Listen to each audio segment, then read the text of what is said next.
Après avoir écouté son professeur, Eric Sanchez, étudiant en théologie originaire du Pérou, eut la certitude que Dieu l'appelait à être un missionnaire quelque part dans le monde, là où il voudrait bien l'envoyer. Peu de temps après, Eric lut une offre d'emploi demandant un professeur de Bible pour une école missionnaire en Argentine. Il contacta cette école et fut accepté. Ushuaia, où est située cette école, est la ville la plus au sud du monde. Elle a un climat froid et neigeux.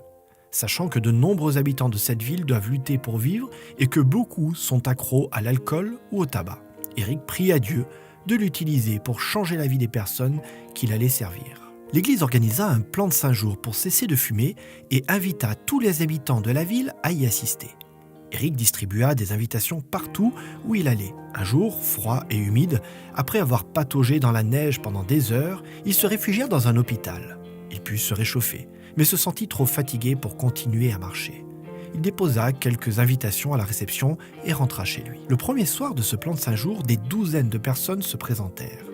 La salle empestait l'odeur âcre du tabac, ce qui montre à quel point ces personnes étaient désireuses d'arrêter de fumer. Beaucoup vinrent chaque soir et remportèrent la victoire sur l'habitude de la nicotine. Le dernier soir, on offrit aux personnes présentes de recevoir des études bibliques si elles le désiraient. En faisant le suivi de ces demandes d'études bibliques, Eric rendit visite à Elena et à son fils Jonathan qui avaient participé à ce plan de 5 jours. Ils étaient ardemment désireux d'apprendre à connaître Dieu. « Comment avez-vous appris l'existence de ce plan de 5 jours » demanda Eric. Elena fit un grand sourire et répondit « J'attendais à l'hôpital lorsque j'ai vu l'invitation à ce plan de 5 jours. Nous avons décidé d'y participer. » Eric se rendit compte que, pour atteindre cette famille, Dieu avait utilisé l'un des prospectus qu'il avait déposé à l'hôpital. Grâce à ce plan de 5 jours, Elena remporta la victoire sur le tabac et sa famille rencontra Jésus. Ils étudièrent les leçons bibliques et se préparèrent au baptême. À la fin de l'année passée, par Eric à Ushuaia, Dieu avait utilisé ses services pour attirer 26 personnes à lui.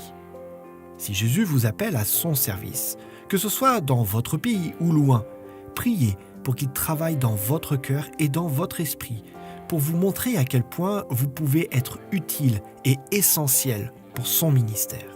Entre-temps, vous pouvez aussi accepter l'appel de Dieu à la mission dans le monde par l'intermédiaire de vos dîmes et de vos offrandes de promesses régulières et systématiques. Puissions-nous mettre nos désirs à la dernière place et Dieu à la première.